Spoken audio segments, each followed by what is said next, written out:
صحیح بخاری میں ایک حدیث موجود ہے، ابو موسیٰ اشعری کہتے ہیں کہ ہم ایک باغ میں بیٹھے ہوئے تھے، اتنے میں باغ کے دروازے پہ دستک ہوئی۔ نبی علیہ السلام نے فرمایا کہ جو کوئی بھی ہے نا دروازے پہ اسے جنت کی بشارت دے۔ کہتے دروازہ کھولا تو سیدنا ابوبکر رضی اللہ تعالیٰ اندر آ گئے، تھوڑی دیر بعد پھر دستک ٹھک ٹھک، آپ فرمایا اب بھی جو آیا نا اسے جنت کی بشارت دے۔ دروازہ کھولا سیدنا عمر، پھر تیسری دفعہ جب دستک ہوئی تو نبی علیہ السلام فرمایا اب جو کوئی آئے نا اسے جنت کی بشارت دو، لیکن ان مصیبت اور پریشانیوں کے ساتھ جن سے اس کو گزرنا پڑے گا۔ تو کہتے ہیں میں نے دروازہ کھولا تو حضرت عثمان تھے، اور میں نے کہا کہ رسول اللہ نے آپ کے بارے میں یہ کہا کہ جنت ہے لیکن آپ کی جنت تکلیف کے ساتھ جڑی ہوئی ہے۔ تو انہوں نے کہا میں اللہ سے مدد مانگتا ہوں ان فتنوں کے اگینسٹ۔ اسی کا ایک طریق صحیح بخاری میں، اس میں اسی طرح یہ الفاظ ہیں، پہلے حضرت ابوبکر آئے پھر حضرت عمر آئے، اور اس میں یہ الفاظ ہیں کہ نبی علیہ السلام ایک کنویں کی منڈیر پہ بیٹھے ہوئے تھے۔ پرانے زمانے میں وہ کنویں ہوتے تھے نا، ابھی بھی آپ دیکھیں نا بڑے کنویں ہوتے ہیں، قلعہ ارطاس میں بنے ہوئے ہیں، تو اس کی وہ جو باہر منڈیر نکلی ہوتی ہے نا دیوار چھوٹی سی، اس پہ آپ علیہ السلام بیٹھے ہوئے تھے۔ تو پہلے حضرت ابوبکر کو جنت کی بشارت ملی، نبی علیہ السلام نے ان کو اپنے دائیں جانب بٹھا لیا، حضرت عمر کو اپنی بائیں جانب بٹھا لیا۔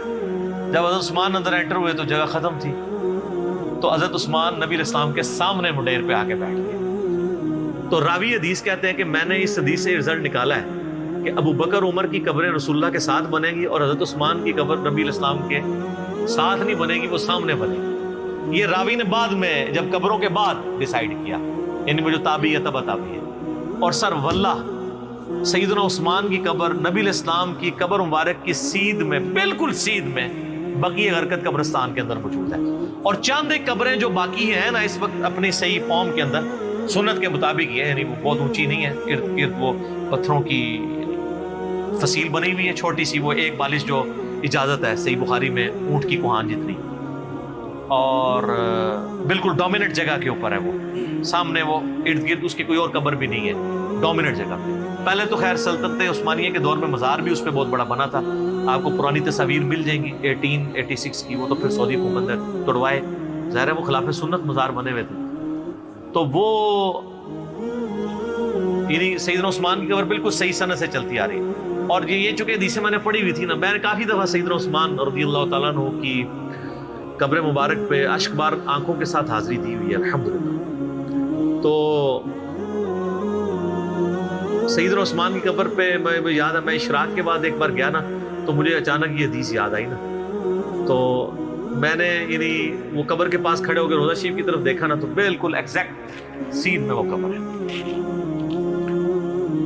اللہ تعالیٰ نے ان کو صبر دیا، اور حالانکہ آپ دیکھیں کہ شروع میں اسلام قبول کرنا پہلے 10 مسلمانوں میں سے سیدنا عثمان، حضرت ابوبکر صدیق کے یہ بڑے بیسٹ فرینڈ تھے، ان کی دعوت سے اسلام قبول کیا۔